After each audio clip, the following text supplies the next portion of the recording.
Les couleurs avaient été annoncées au cours du deuxième trimestre de cette année scolaire.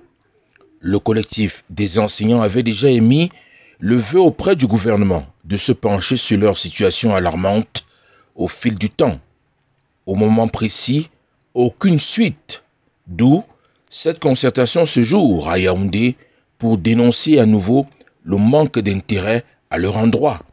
Les enseignants des ordres d'enseignement que sont la base et le secondaire vont à l'expiration du préavis de grève observé au cours de la période du 22 avril au 25 avril 2025 un moment de débrayage. Pendant ces 4 jours, ils n'iront pas à l'école. Vos enfants ne les y trouveront donc pas s'ils s'y rendent. Une école sans enseignant est un lieu sans encadreur, un espace vidé de son maillon le plus indispensable. Aucun enseignant sur le territoire national ne reprend la craie ce mardi 22 avril 2025 pour le compte du 3e trimestre, si rien n'est fait. Le COREC appelle l'ensemble des enseignants du Cameroun, tout ordre et secteur confondus, à observer une cessation totale d'activité à travers l'école morte pour une durée limitée, allant du mardi 22 avril au vendredi 25 avril inclus. Ce débrayage symbolique est l'expression digne et responsable de notre cri de détresse. Cependant, deuxièmement, en signe de bonne foi, reconnaissant les efforts de dialogue et pour laisser le temps nécessaire aux arbitrages politiques au plus haut niveau de se matérialiser en actes concrets, le COREC décide de suspendre toute autre action de grève et accorder une période d'observation allant du samedi 26 avril au dimanche 18 mai.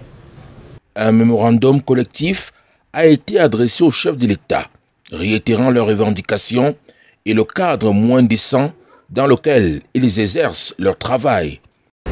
Monsieur le Président de la République, chef de l'État, le COREC, au nom des centaines de milliers d'enseignants qui œuvrent pour l'avenir du Cameroun, s'adresse à votre très haute hiérarchie avec déférence. Nous gardons précieusement en mémoire vos différentes adresses à la nation et à la jeunesse, dans lesquelles vous avez exprimé votre estime pour le corps, votre compréhension de nos difficultés et votre souci constant de garantir une éducation de qualité et des conditions appropriées pour les enseignants. Affirmant que ce secteur est l'une des priorités de votre action, vous avez appelé à réhabiliter la fonction enseignante en 2013 dans un discours adressé à la nation et assurer que les choses iront progressivement en s'améliorant. Aujourd'hui, Monsieur le Président, nous sommes à un moment charnière. Le dialogue technique a permis des avancées inédites.